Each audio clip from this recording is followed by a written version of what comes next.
Yet another daring intrusion by China, details of which are with Times Now, and yet another flag meeting which is planned for today. And the question then is, will the fresh dare be discussed at this meet?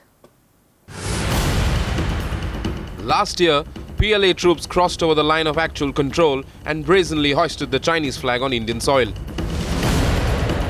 Now, a similar standoff appears to be brewing, with army sources confirming that 8 to 9 tents have been set up in Ladakh's Demchok.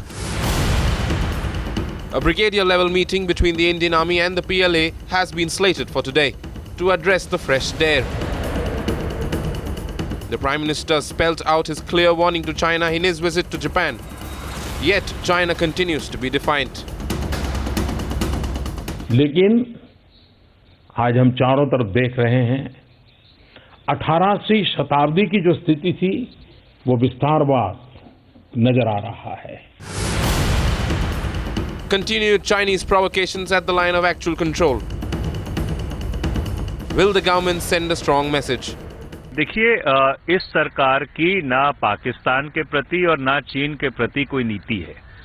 जब भारत का एक बहुत ही उच्च स्तरीय शिष्टमंडल चीन गया था, बीजिंग गया था, पंचशील की जो 60वीं वर्षगांठ है उसको मनाने के लिए, चीन ने एक नक्शा जारी किया था जिसमें स्काई चीन, अरुणाचल प्रदेश और काराकोरम के कुछ हिस्सों को चीन का हिस्सा बताया गया था.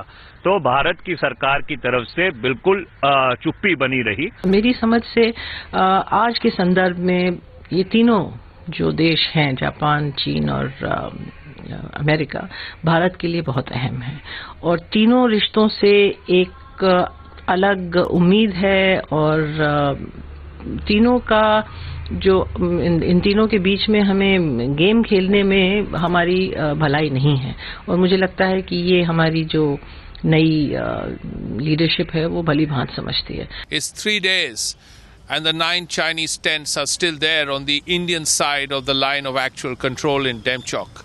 The Indian Army is there, the ITBP is there, and so is the PLA. Another meeting comes up on Monday and hopefully, according to the army, things could get sorted out. Srinjoy Chaudhary, Delhi, Times Now.